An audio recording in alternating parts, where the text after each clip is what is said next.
Beleza, maravilha. Hoje, com o Mateuzinho, ó, um aluno presencial. Quer saber uma coisa? Chupa, galera, eu tenho aluno presencial. Isso aí é para mostrar como que o professor fica feliz, né? É importante registrar esse momento. Muito legal. Agradeço de coração. Valeu, tamo junto aí. E aí a gente vai aproveitar agora para falar sobre tuplas. Tuplas, que é um bagulho muito legal. Tupla é uma estrutura de dados dentro do Python que é idêntico à lista.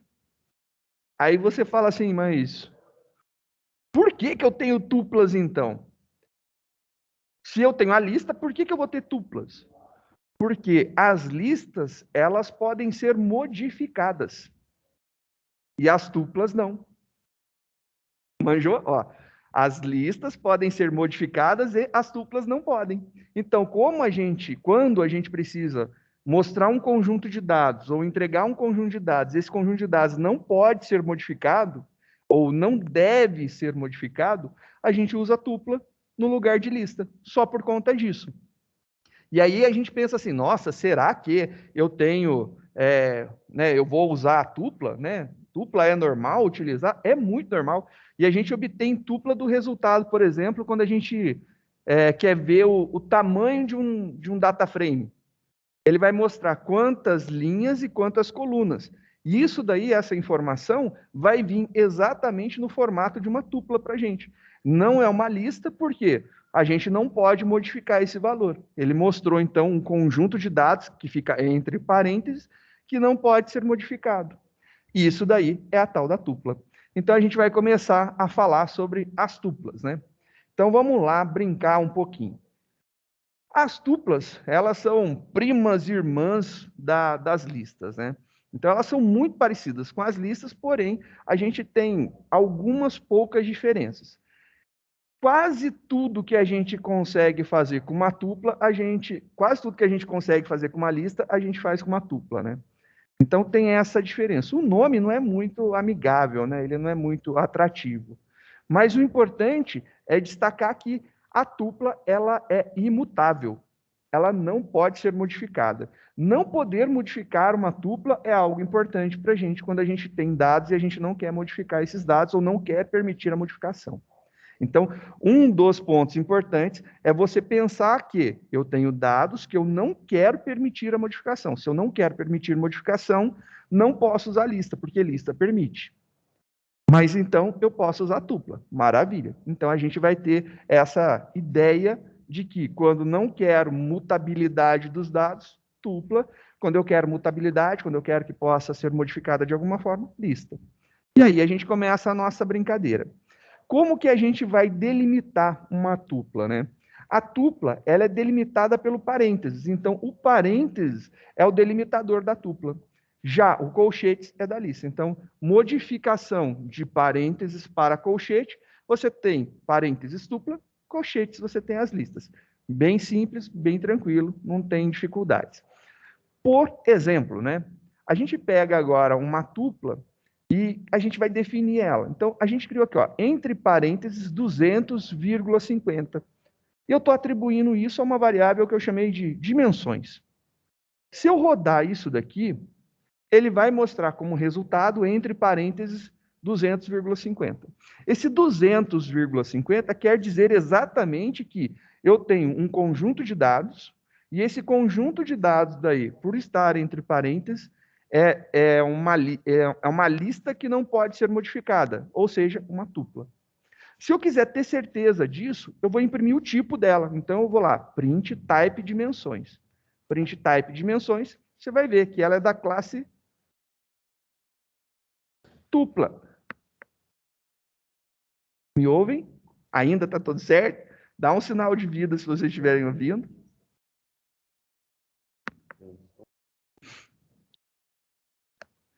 Tudo certinho? Tudo tranquilo?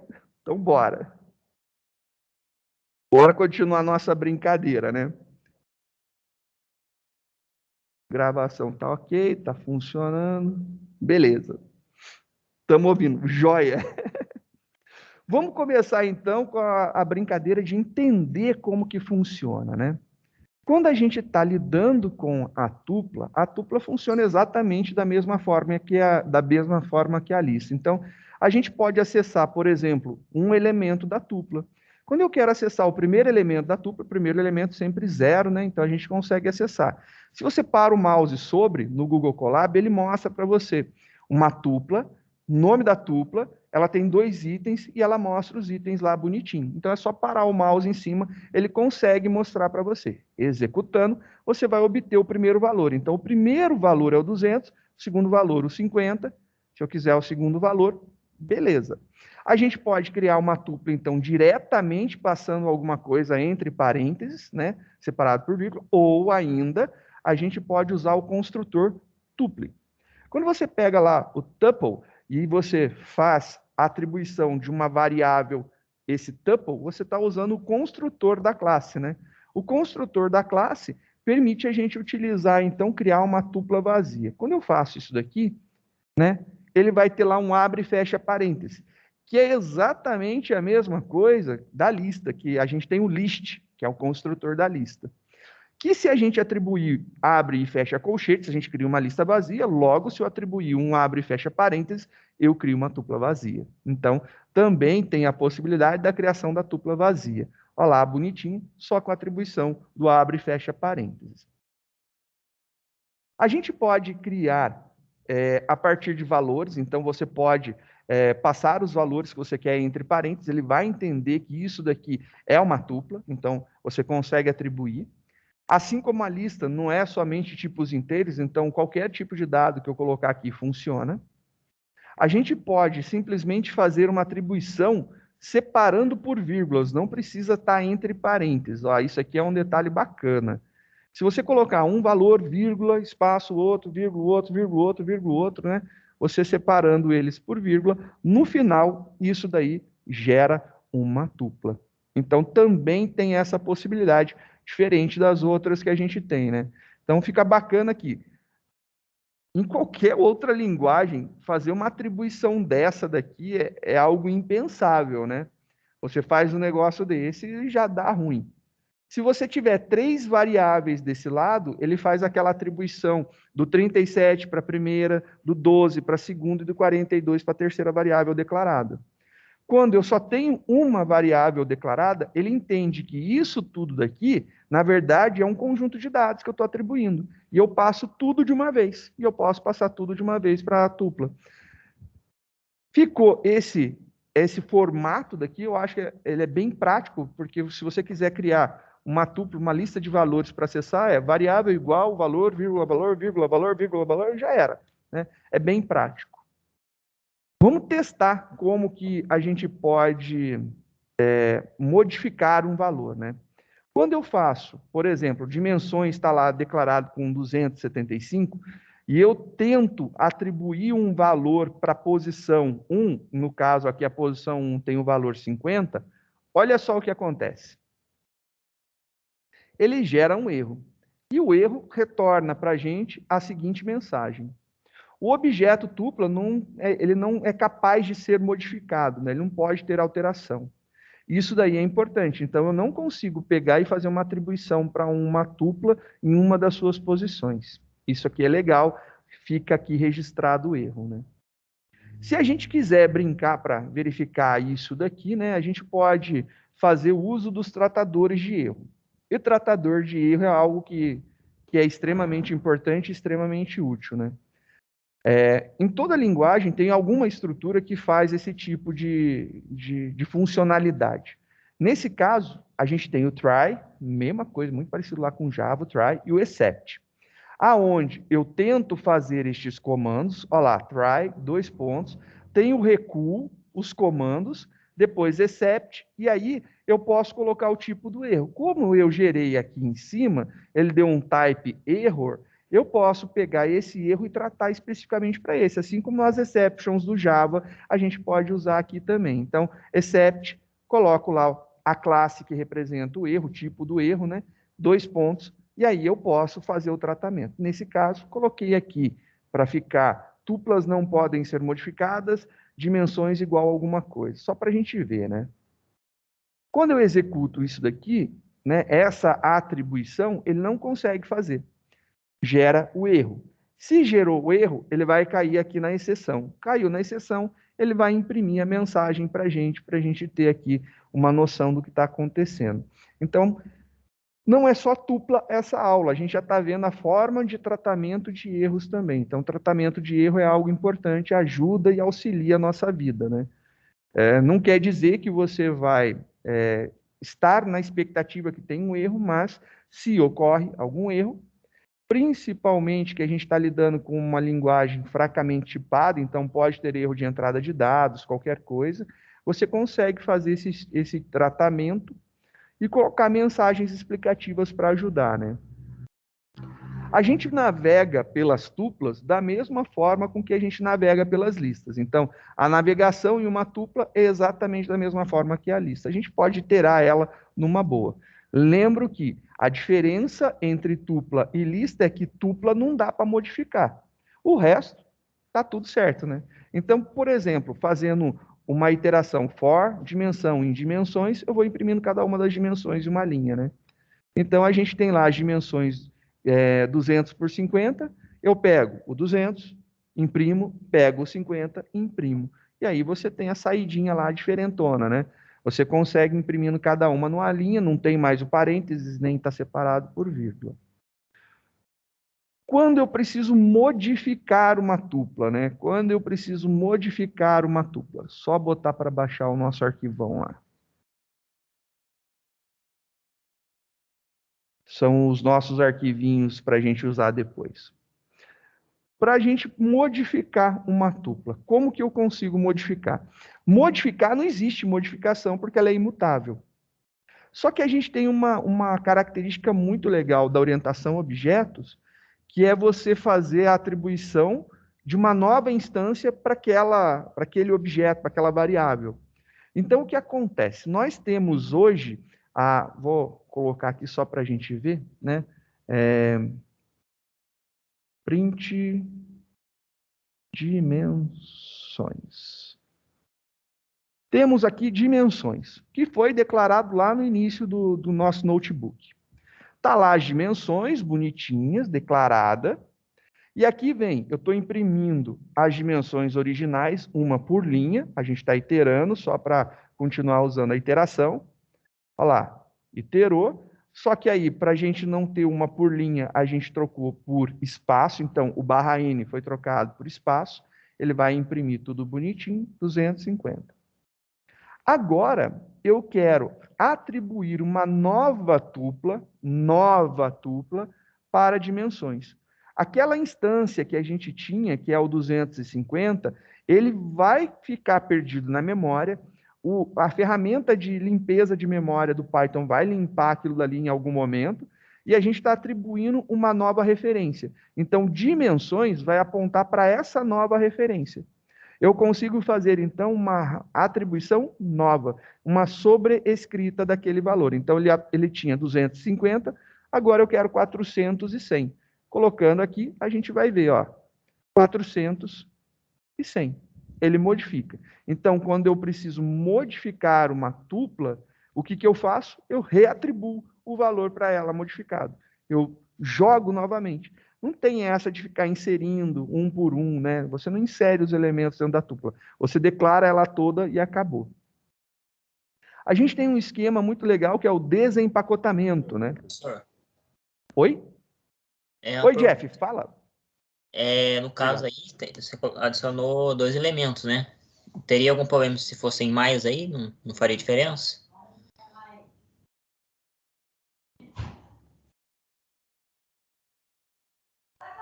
Porque é uma nova tupla, eu acho que não faz diferença, né? Olha lá que legalzinho. E não precisa ser do mesmo tipo os objetos lá dentro, né? Cada elemento dela não tem necessariamente a necessidade de ser do mesmo tipo. Mesmo esquema da lista. Olha lá, mesma coisa. Você atribuiu uma nova instância. Pode ser tamanho diferente, sossegado. Tranquilo, tranquilo, Jeff. Beleza. Muito legal. Olha lá. Tanto é que aqui, sei lá,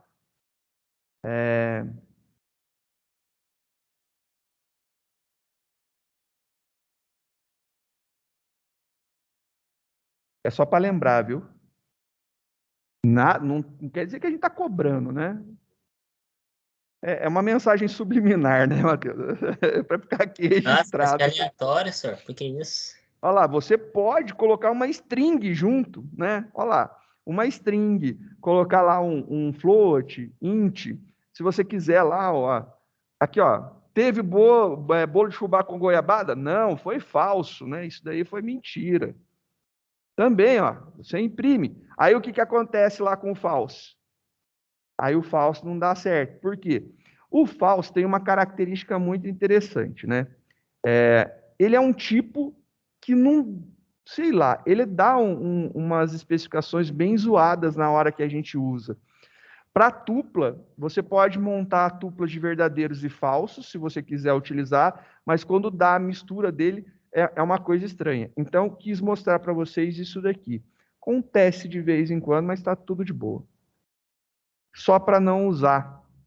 Quer dizer, tomar cuidado, né? Dá para fazer somente de um tipo, mas não tem problema. E se eu colocasse uma tupla dentro dessa tupla com false? Ele teria Você esse... quer fazer isso daqui? Sei lá, vou colocar uma tupla aqui. Vou colocar uma lista aqui. E vou colocar false true aqui. Isso? Algo assim? Vamos ver. Isso. Ele tem problemas com false true. Ah, tá. Oi? Não, beleza, senhor. Só queria testar. Ele vai dar treta, né? Dá treta. Eu sempre acho um problema, né? Se você colocar com letra maiúscula, dá certo, né? Olha lá. Pronto, resolvido. Aí, ó, que bonitinho. Você pode colocar qualquer coisa, né? Sei lá. A gente tem outra variável criada. Cadê? Só para ver. Idades. Vou colocar idades aqui, ó. Tem uma variável idades aqui. Você coloca idades lá. Ó. Idades, né? Plural. Ele faz toda a junção de tudo. Literalmente assim. Dentro da especificação, quando a gente faz lá no Java, o uso de array list, o array list tem um negócio bem bacana, né? Lembra que você coloca lá meu array, e aí você faz um bagulho assim, e aí você coloca aqui, por exemplo, integer, ou string, ou, sei lá, bolo. Você coloca uma classe qualquer aqui na declaração do array list, e aí você coloca lá uma montagem desse tipo, né? Perdão, aqui tá errado. Né? Array list, Ctrl+X, array list. Quando você faz isso daqui lá no Java, você coloca a classe que você quer aqui dentro.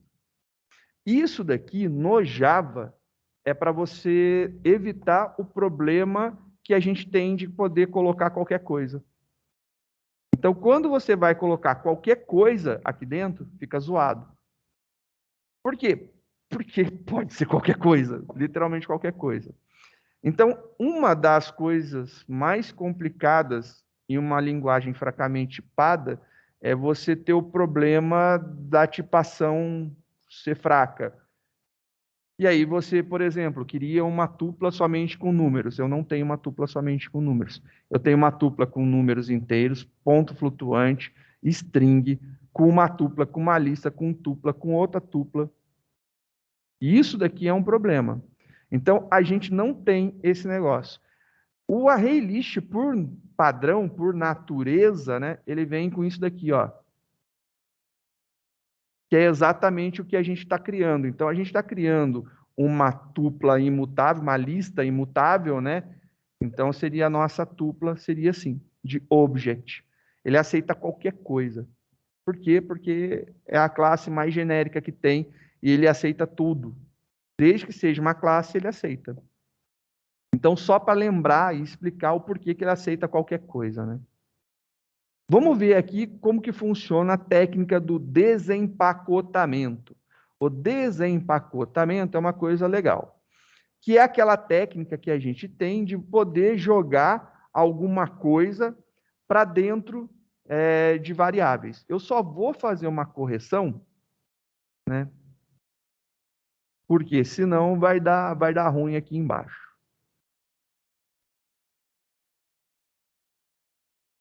Só criando lá a dimensão, então 400 e 100, para a gente ter 2 elementos para a nossa tupla. Rodando isso daqui, eu tenho comprimento, vírgula, largura, recebe dimensões. Quando eu faço isso, eu estou tirando o 400 e jogando para dentro do comprimento, tirando o 100 e jogando para dentro da largura. Literalmente é o processo de desempacotamento que a gente viu nas aulas anteriores, né?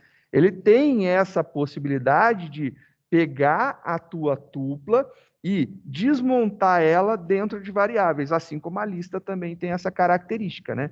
A gente pode fazer isso com lista ou pode fazer isso com tupla. É bem legal esse esquema daqui porque facilita, mas tem que ter a mesma quantidade. Se não tiver a mesma quantidade, né? Então, por exemplo, imaginando aqui,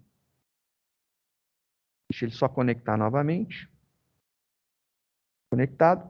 Agora eu tenho 3. Se eu rodar essa linha daqui, ele vai dar erro. Quando ele dá erro, ele dá o erro dizendo o seguinte: está faltando uma variável para receber o valor. Eu tenho a possibilidade de utilizar o underline, né? Então eu posso fazer isso daqui.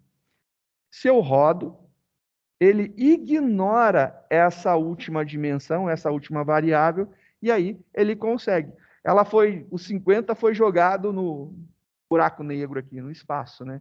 Então tem essa possibilidade daí de fazer dessa forma. Vou deixar aqui porque no de baixo tem um exemplo bonitinho, né? Filando, rodando. Aqui tirar o underline. Isso. Pronto. E agora, olha só, da mesma forma, se você quiser somente uma variável, né, pode rodar aqui e vai funcionar.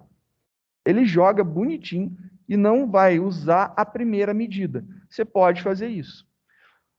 Tudo bem que aqui com 2 elementos, né, com 2 itens na tupla, fazer lá largura, recebe dimensões no índice 1, e aí mandar imprimir aqui a largura, só ajeitar aqui. Olha lá. Eu acho mais prático nesse momento, né?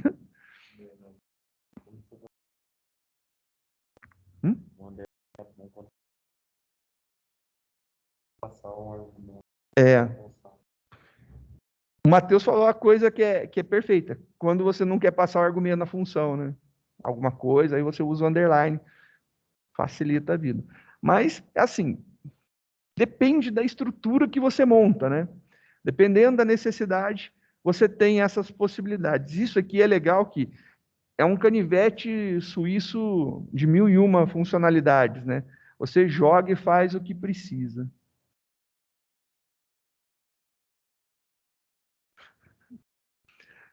Eu vou falar, o chefinho chegou, ó, o chefe já tá dando piti lá, viu? Eu vou falar, chefinho é fogo, né, cara? Só que eu saio mais cedo. O chefinho fica trabalhando e fica reclamando, né? Tava te esperando aqui, você que não veio porque não quis, viu, Gabriel? Tô de olho em você também. Beleza, tá registrado aqui. Vamos lá, então, ver como que funciona, por exemplo, para criar uma função, né? Eu vou fazer assim um apanhado bem rápido do que é uma função para o Python, né? O Python ele tem um comando que define função, que é o def. Então você tem lá def de define, né, de definir, e aí você define uma função. Uma característica muito interessante do esquema de nomeação do Python é que o Python normalmente tudo é minúsculo e separado por underline, né?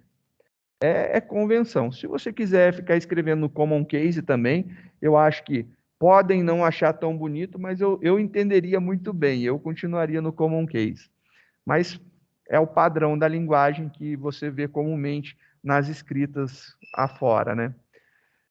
Estou fazendo lá def, soma e produto. E aí eu estou devolvendo aqui, estou passando como parâmetro um x e um y. 2 pontos.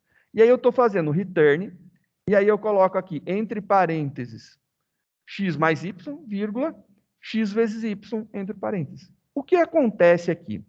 Quando eu faço isso daqui, você lembra, vou voltar aqui em cima, você lembra disso daqui?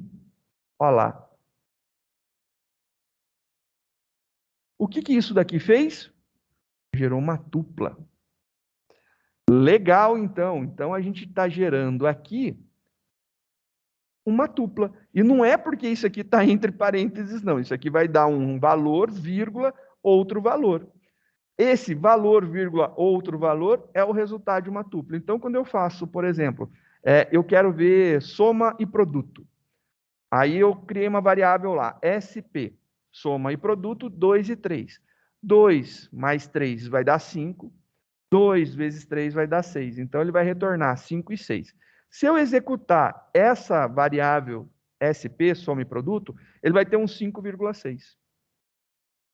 Que se eu fizer, por exemplo, o desempacotamento da saída dessa função em duas variáveis, eu consigo obter a soma dentro do S e o produto dentro do P. Então, 5 e 10, eu pego 5 mais 10, vai dar 15, ele joga aqui para o S.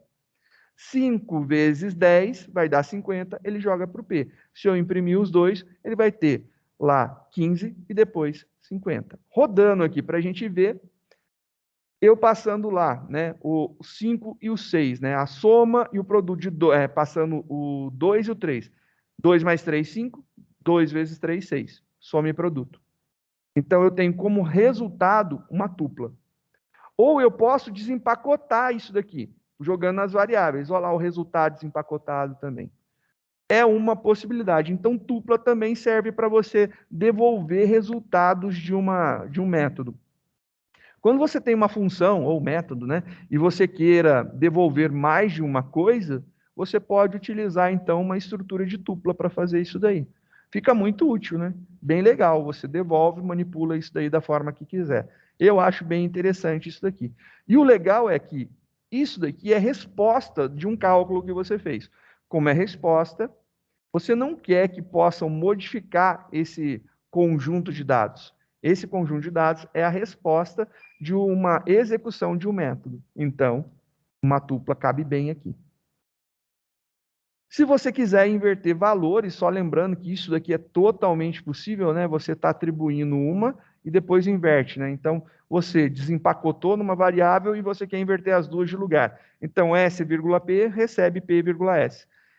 Não me pergunta quem inventou essa maluquice aqui, mas essa maluquice é bem legal e funciona muito bem. Então, ele vai inverter os valores, que são 15 e 50, vai ficar 50 e 15, né? E aí você tem 50 na soma, 15 no produto. A junção de tuplas, né? Como que eu junto tuplas? Então, aqui eu tenho tuplas que têm caracteres, né? A, B, C e a outra, D, E, F. Tuplas, entre parênteses. E eu quero juntar isso daqui. Rodando isso daqui para juntar, se eu colocar o mais, ele junta as duas numa boa, fácil. Se eu quiser repetir elementos de uma tupla, então eu tenho uma tupla, então tem lá segunda, quarta e sexta, eu quero repetir isso 4 vezes. Uso lá a multiplicação. Então, o sinal de mais, né, que seria adição, funciona como concatenação. O de vezes, ele vai fazer replicação do valor. E aí, segunda, quarta, sexta, segunda, quarta, sexta, segunda, quarta, sexta, segunda, quarta e sexta. Replica 4 vezes aqui, que foi o caso que a gente fez. A gente pode fatiar uma tupla assim como a gente fatiou uma lista, né? Então, segue o mesmo esquema da gente quebrar ela das formas que a gente já viu. Então, eu começo no 0 e vou até menor que 3. Então, ele pega o 0, o 1 e o 2. Então, o alfabeto aqui, 0, 1, e 2. O 3 não entra. E aí você tem lá A, B, C. Eu quero menos 3, 2 pontos, 2.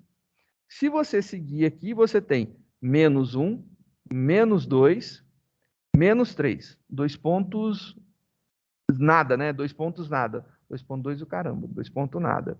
Então ele começa aqui no menos 3. E aí a gente vai para frente. Então, menos 3, menos 2 e menos 1. Então ele pega essa parte daqui. Você pode começar no índice 2 e ir até o índice 4 excluso, né? Então você vai lá, 0, 1, 2, 3, o 4 não entra. Ele vai pegar exatamente o meio, C e D. E aí a gente tem lá o C e o D. Essa daí é a grande ideia da tupla. Ela funciona exatamente igual à lista, com exceção que eu não consigo modificar ela. Então, não existe a possibilidade de eu criar uma tupla e vou adicionando elementos. Depois que ela criou, já era, está criada. Você não tem o que fazer. Então, é uma boa jogada para fazer retorno de coisas, né? De métodos, passagem de valores que você não queira modificar, que seja modificado. Tupla resolve bem isso daí. Então, essa é a pegada aí que eu gostaria de mostrar para vocês, né? Então, fica bem interessante a utilização de tuplas.